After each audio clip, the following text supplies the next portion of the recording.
Hi, everybody.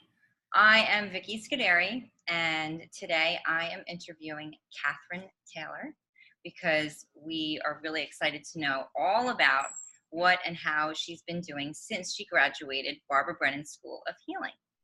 Hi, Kathryn. Hi, Vicki. Thank you for wanting to interview me. That's very sweet. Yeah, absolutely. Super excited about this. Cool. How you doing today? Good. Yeah, really good. Just enjoying life. Yeah, don't have a busy day today, which is always nice. Just gonna get a massage. So that's gonna be nice later. Great. And you, sweetie, how are you? Yeah, having a really good day. It seems like it's going to be a thunderstorm. I keep hearing what sounds like thunder. It's getting a little darker outside, and it was bright and sunny not long ago, and now suddenly the weather is shifting, and yeah.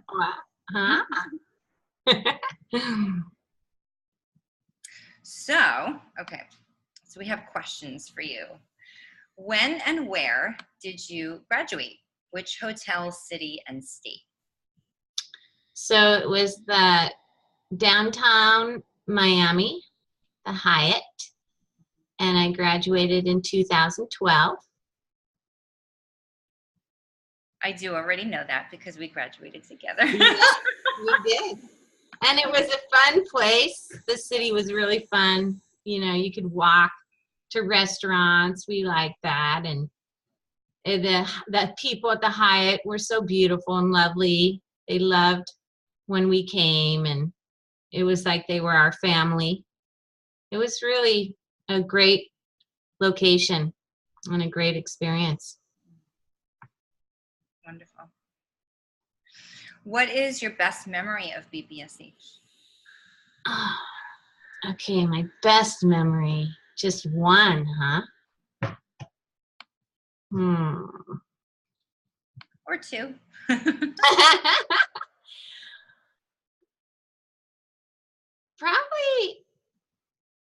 Probably large process. That was probably some of my best memories, because I just feel really committed to healing. I have since I was in my 20s.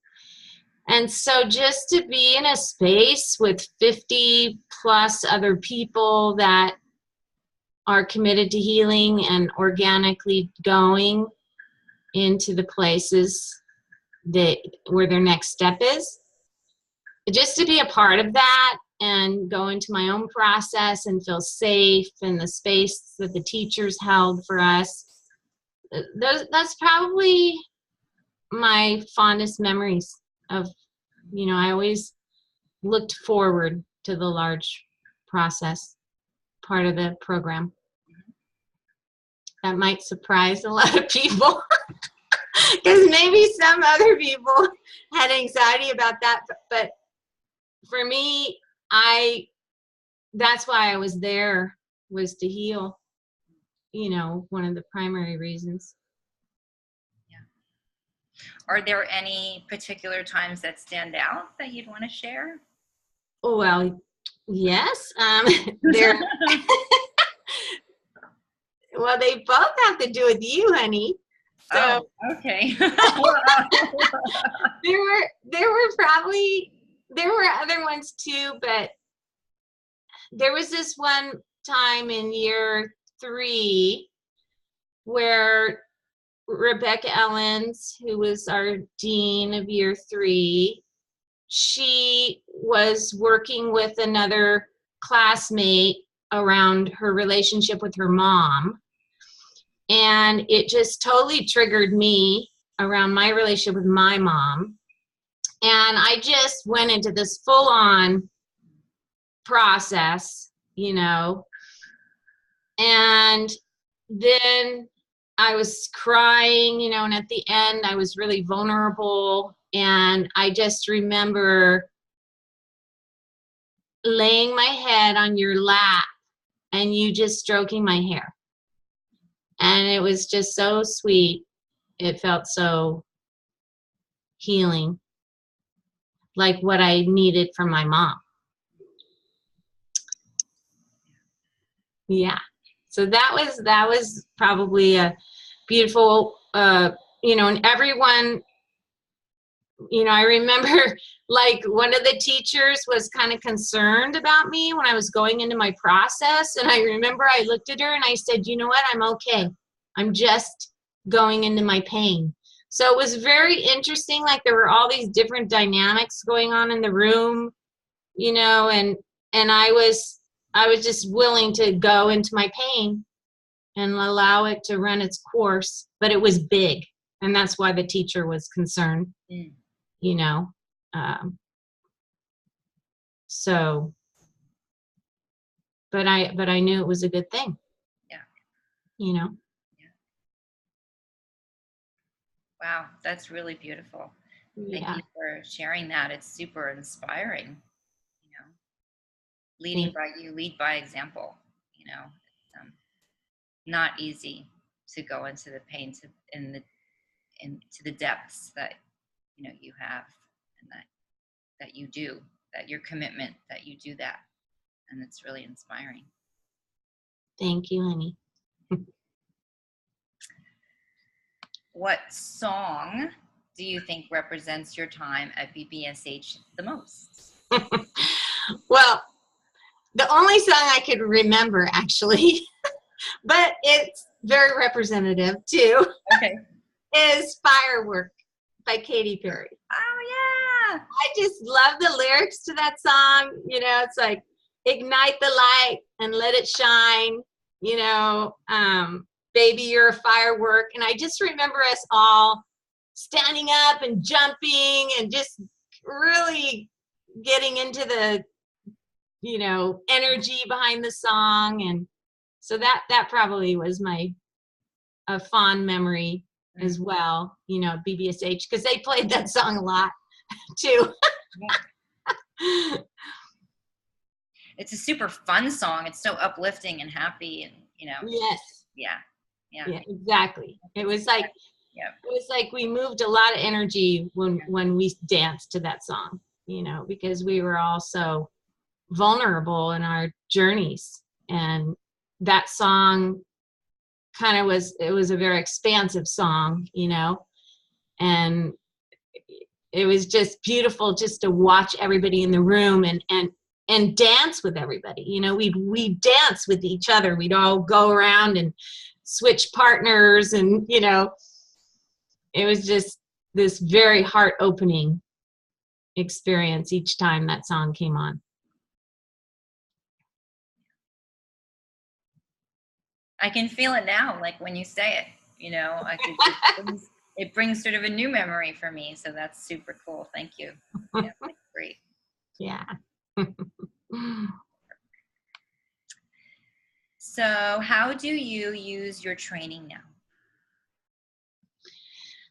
I have a practice, you know, where I see individual clients, and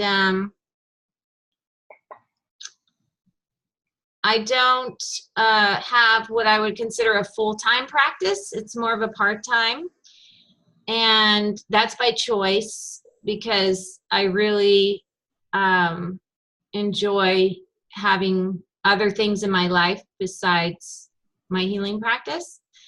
So I work with people one-on-one, and then I also work with couples and do couples coaching.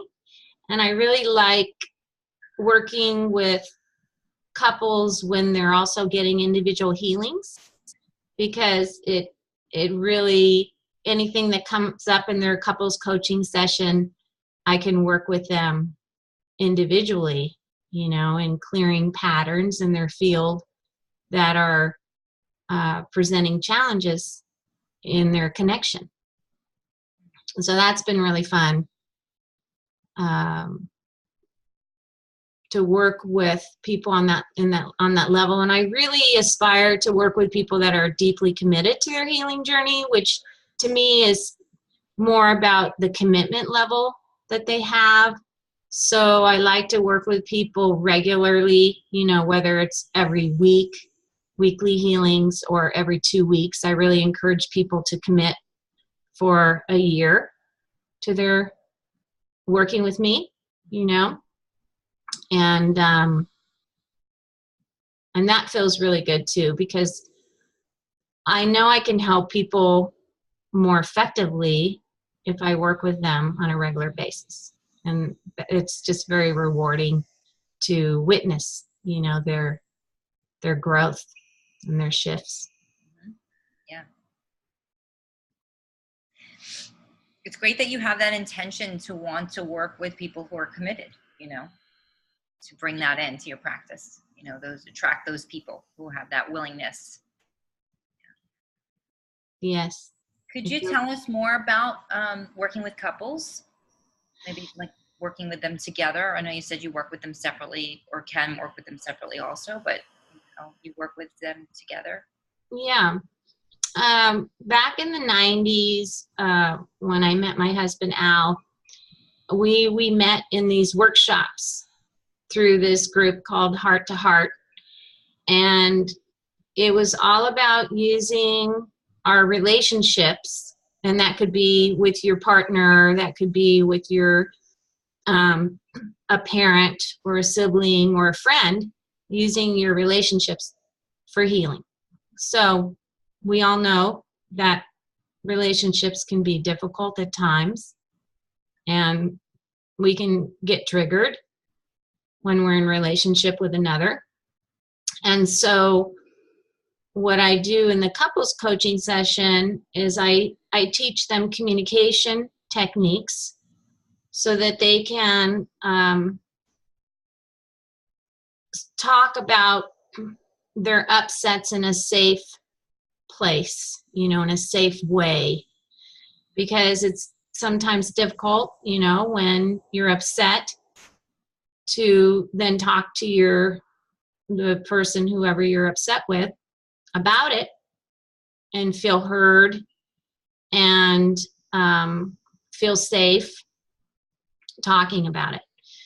So that's one thing that I really focus on. And then when they get triggered, because you're going to get triggered when you start talking about it, if you're, trying to resolve an upset. So then as they get triggered, then I help them to get clear on what the negative bottom line belief is within them that's getting triggered from that upset that they're in with their relationship. So it helps the person to have more awareness about their process and what's getting triggered within them, as opposed to having it be all about the other person, which is common, in our relating. We think that if the other person would act differently, that we could feel differently. And, it's more about how we were triggered and the wounding that got triggered in us, and to bring more awareness to people about that, so they can then bring that into their individual healing sessions, and I can work with their energy field to clear the pattern.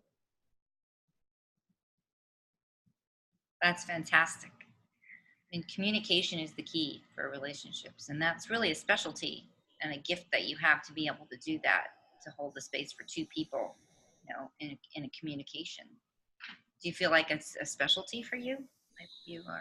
Yeah, why it is because it's something that Al and I practiced for years together. So because we practiced it a lot. So I became very comfortable using it in my relationships. And so therefore I was able to teach it to other people, and help them. So, it changed my life. I wouldn't have the relationship I have with Al had I not learned these tools. So I feel really inspired to share it, with other people, because there's so much pain in relationships and relating. You know, it's very painful. Most people are stuck in what's called the power struggle stage of a relationship, and they don't know how to get out. And it's not like we have a lot of models, you know, like our parents didn't model for us, most of our parents, on how to have a healthy relationship. And then they learn from their parents, and their parents learn from their parents. And so it's really, Al and I are a testimony to how effective these tools are that we learned. And so it's like an inspiration for me, you know, to help other people in this way.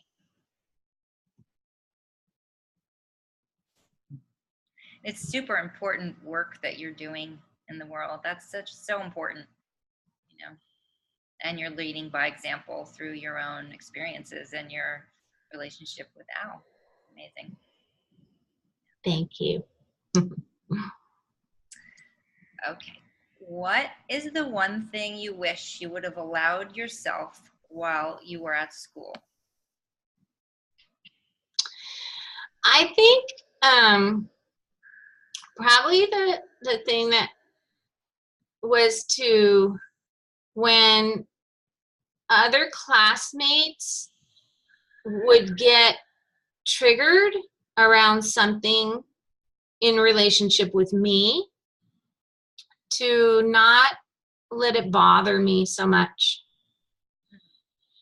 I didn't realize until after I got out of school the degree of my caretaking pattern that I've started working on in school, but then really, you know, delve deeper after school. And so there were just times, you know, moments in relationship with other classmates where they would get triggered and I would take it on, instead of just be able to know that that was a piece for them, and then I had my piece, which was my caretaking pattern. There was a part of me that wanted everyone to like me, you know, like it was important to me that people liked me, and that was part of my caretaking pattern. Yeah. So just, I have more awareness now. I'm not so fixated on people liking me as I am just allowing people to be where they are, and me being able to make choices that feel good to me, you know. That I've gotten better at that now, but I wasn't as adept at that when we were in school. And it was such great experience, because you're with 50 other people. So there's bound to be, you know, just different experiences that you have where you're uncomfortable. And you know, so it was a really good awareness piece for me, even though I didn't feel that I had the tools to know exactly what to do.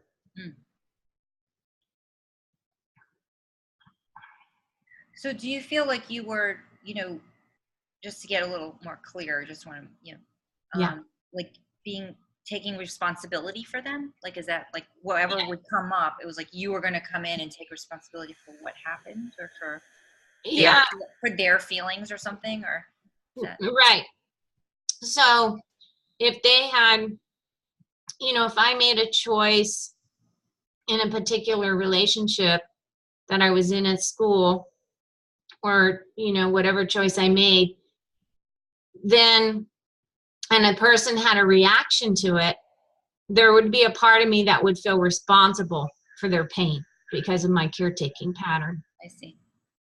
So I was able to make the choice for myself that felt good in relationship with that person, but then there was a part of me that took on their pain.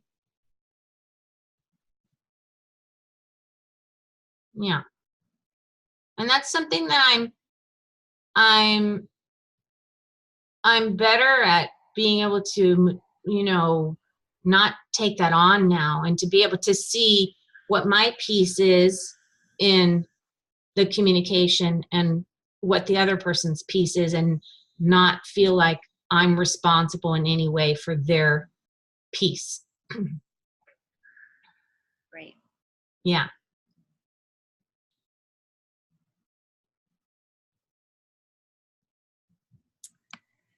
Okay. Any advice for current students or new graduates?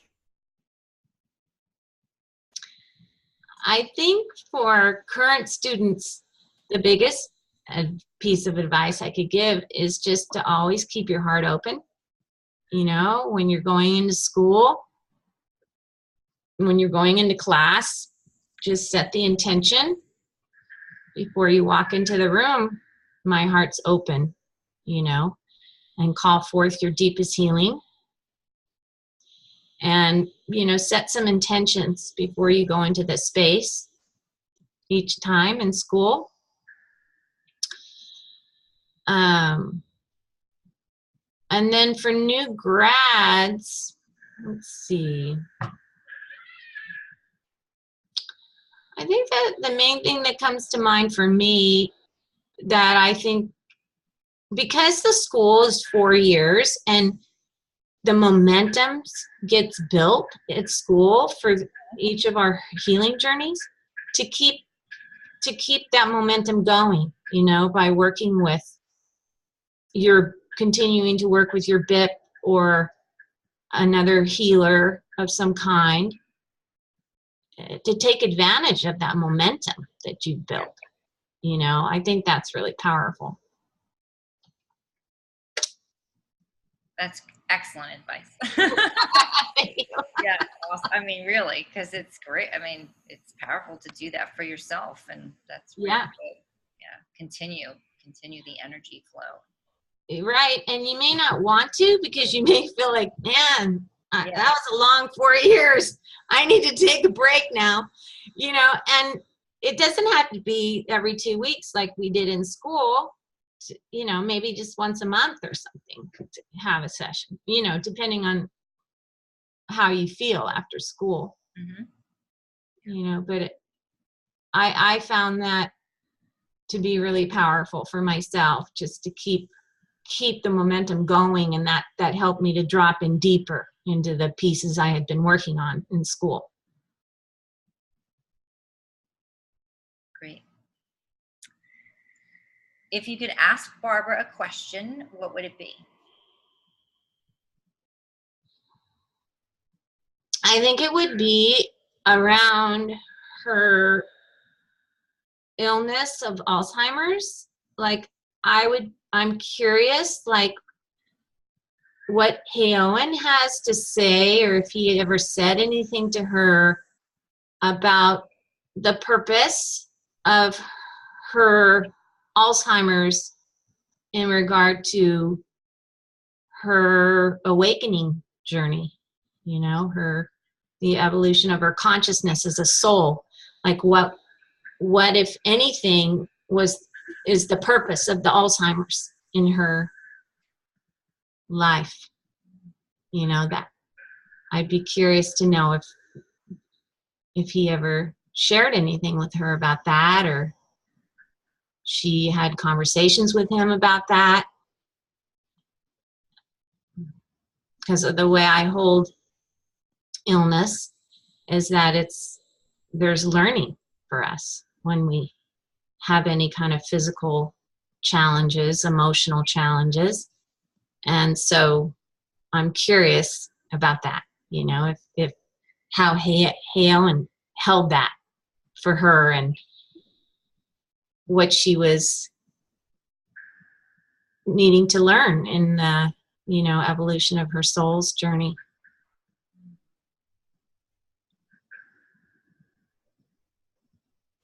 That is so deep and profound questions for me. It's wow, I'm really just taking that in.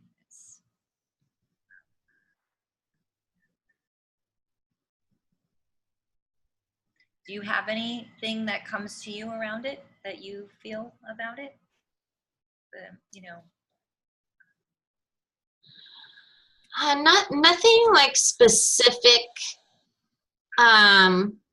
because I don't really know Barbara personally, so I don't really have a sense of what that piece is for her in her soul's journey.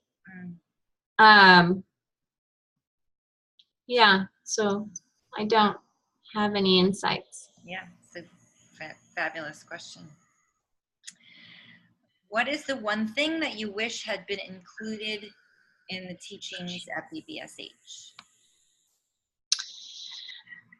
Just to kind of touch on more of what we were talking about earlier, I think it would have been very helpful to have some segment in the curriculum around relationships and relationship dynamics and how to maneuver through upsets or when you get triggered in relationship. And it actually would have been really powerful to do it at BBSH because you're with, like us, we were with 50 other people, and people would get triggered. We'd get triggered, they get triggered, and it just is it's a natural part of relating. It's how we heal. And so it's one of the primary ways on how we heal is through our relationships. And so that would have been really cool to have a piece, a big piece included in the curriculum, so we could all practice together with our extended family, classmates, so that then we could take those tools and practice with our more intimate relationships, our partners, our spouses, or our parents, or our siblings, or our best friends back home. I think that would have been a really cool thing, but it would have required a a significant amount of attention to put on it, so it wouldn't have been a small piece to add to the school, but it would have definitely complemented everything else we were doing, I think. Yeah. It would definitely complement everything. Yeah. And maybe it's something they can add to the teachings now, because it's really amazing work. And Yes. yeah, I was thinking it as you talked about it earlier. This would be great, as part of the curriculum. So yeah, maybe it's something that they can explore now. Yeah. So, Yeah. I know that when I went to one of the alumni gatherings in Charlottesville and Virginia, was it Charlottesville? I think that's what it was called, in Virginia. And I led the group through a relationship tool that I learned with working through upsets.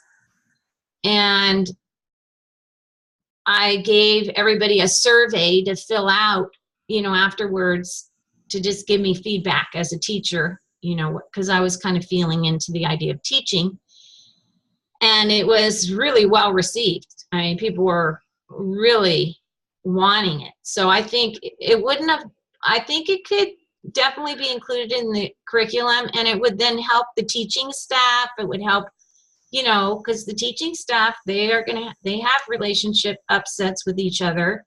It's going to happen. And so it just would have helped the whole school. It would help the whole school to be more cohesive if the students and the teachers had some tools to use when they were triggered or upset. Yeah. great. Wow. Since graduation, what have you learned that has deepened your healership? I learned since graduation?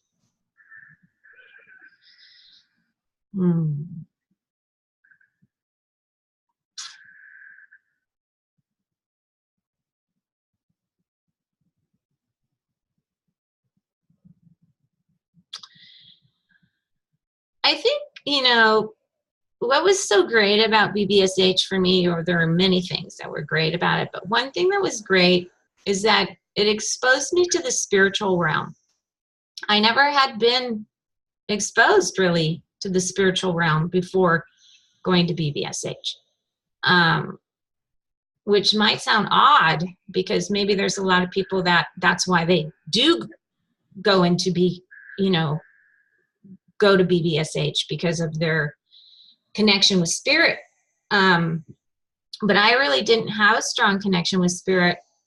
And, I was raised by a mother who was agnostic and a father who was atheist. And so in many ways that was good because I didn't have religion as my primary spiritual connection, but I wasn't exposed to anything. So I kind of grew up more in a place of a mindset like it was all up to me. Everything was up to me and on my shoulders, and there was no outside help. Like it was about me making it happen in my life, whatever it was that I wanted.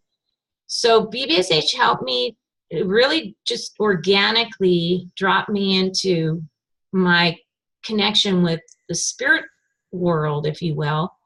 And then when I left BBSH, I just found other avenues, to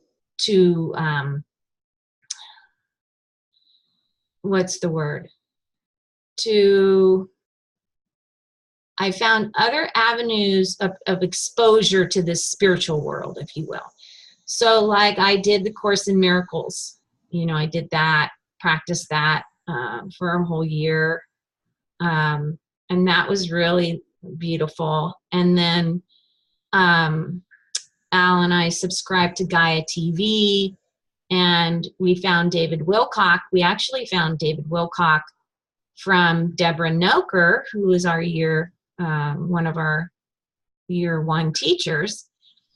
And so now he interviews a lot of people that are are insiders and have a lot of information about things that are not well known in the world, like the other galaxies around us, extraterrestrials around us. And so there's a lot, like it's almost like BBSH opened my mind up to dropping into this world, that I wasn't exposed to, never was interested in before BBSH. And so that's probably the biggest thing I learned at BBSH that then expanded my healership, was delving more into the spiritual realm. And now it's just a normal part of my life. This pyramid behind me is part of that too. This is a meditation pyramid, and pyramids are vortexes of energy, and they raise the vibration of your energy field and expand your consciousness when you're inside one. So, that's an example of something that I was, that deepened my connection to the spirit world from my experience at BBSH. So it expanded your awareness so that you could then explore these other avenues. Yes, definitely. Like it opened me up. Yeah. Like, oh, there's this whole world out there that I didn't know about, and it was really cool. Like a lot of my classmates helped me to drop into that place too, because, a lot of my classmates were already connected to the spirit world. So when I'd be doing practice healings on them, they would you know, give me feedback, you know, how we give each other feedback at the end of the healings, you know, and I'd be like, oh, there's something really happening here. You know, it's like, because I wasn't quite connected to things happening. I was just kind of going through the steps, you know, that the school was teaching. So was it, you know, and even at home when I do practice healings on my friends, you know, they would say things like, oh, you're really connected. And I'd be like, there's something happening here. You know, I was not connected. People would reflect it back to me, like, and then I started opening up to feeling the connection. And I remember in year 3, when the teachers would go by, you know, us when we were working, and when we started working on the higher levels, I started getting really lightheaded. And oh, what was it? What was the teacher's name? Gosh, I can't remember her name, but she would come by me and she would put her hand on my back because she could tell that I was, you know, like, it was almost like I had to learn to hold more and more energy in my field. And as my vibration would rise, that I had that to learn to stay grounded, because I would start to get very lightheaded and sleepy. So she would come and she would always just rub my back, like just to keep me in my body, you know, because I'd be like floating off somewhere, and, you know, so there were lots of experiences like that that helped me to recognize that I was connected to this spiritual realm that I didn't even know existed before BBSH. Mm. It was pretty cool. That's very cool. Very cool. What is, speaking of this big expanded energy connection that you have, what is your most successful experience with the Brennan Healing Science since graduating? I think for me, you know how we had our service project, right? And in year 4. And my service project was something that just kind of dropped into me. I had these interests in my life and passions. 1 was healing, and 2 was animals, and 3 was using relationship dynamics for healing opportunities. So that's what I incorporated into my service project. And the premise that I had in my service project was that our animal friends, when they had any kind of behavioral issues, that they were reflecting a piece to us, you know, on our healing journey. And that for some people, when their animal was in distress, you know, their relationship with their animal was creating an upset. Let's say the animal had some kind of behavioral issue and it was really upsetting to their person, that was actually a healing opportunity. And it was that my paper, my service project, was about helping people to open up to that, to their healing journey through their relationship with their animal and the animal's behavioral challenge. So I had worked on this one. Well, my acupuncturist knew I was really into animals and my whole project and everything. And so she referred a client to me that had a dog, and the lady was upset. The dog was getting at the end of his life. So I did one healing on her and her dog. And then about 6 months later, I get this email from this lady who lives like in another state saying, hey, can you help me with my dog? So I knew that it came from that other lady. So anyways, I ended up doing, and she's still a client of mine, but I've done probably almost 60 healings on her. And it started with her dog. It started with her dog and her feeling upset because her dog was having some physical issues that the vets couldn't help her with. And so then it quickly turned into her healing journey.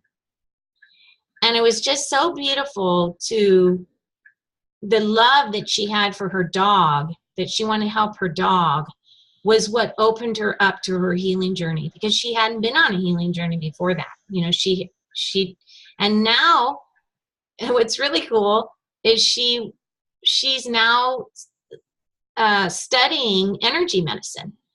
And she's also gone to study past life regression analysis, which she's never been exposed to any of that before. And she's opening her own practice as a healer now.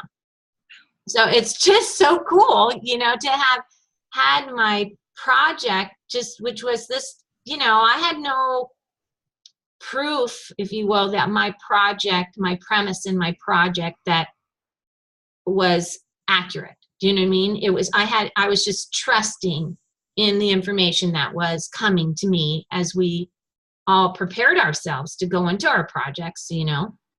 And so it was just an amazing full circle moment for me, you know, with her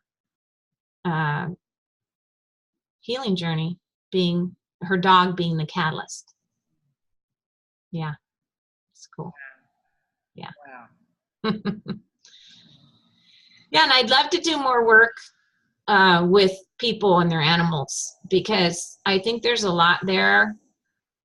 It's just like any other relationship we have, whether it's your partner, your spouse, your parent, your relationship with your animal is going to trigger you.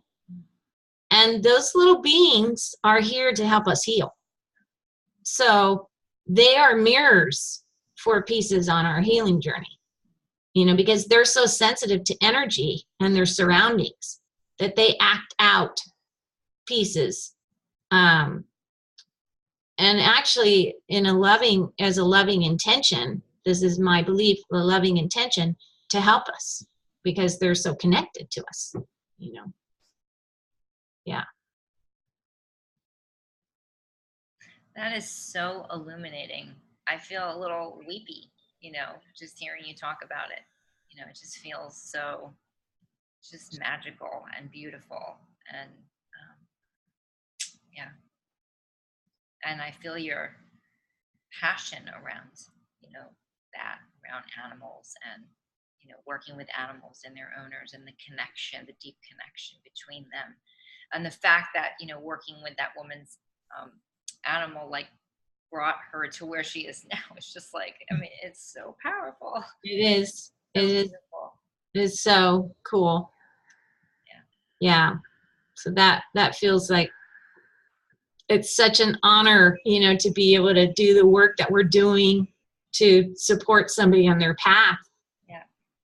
And to see, I mean, for us, having worked with and working with our healers, and the steps we've made on our path, you know, it's just so, the whole thing to me, this is what we're here to do as human beings. That's why we're in a body, is to heal, you know, to evolve our consciousness as a species, you know. So it's just such a cool thing that we get to do this to help other people. You know, it's like, wow, you know, it's such an honor.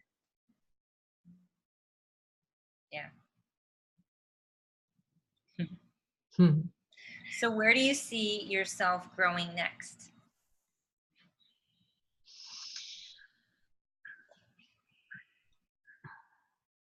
I think I see myself reaching more people. You know, I'm in conversation with a fellow classmate of ours to look at the possibility of working together to reach more people via the internet. And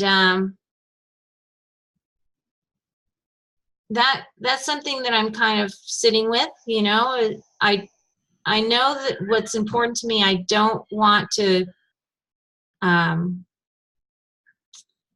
you know, that I want to balance my life, that I want to reach more people and help more people. And at the same time, still have time to work in my garden. You know, I have it's not a vegetable garden, it's a perennial plant garden. And I love working out in the garden, and I love having time to connect with my friends and, you know, to socialize with other couples. And so I don't want my life to be all about being a healer, but I also have this longing to reach more people. So that's what I'm working on right now, is how to create that.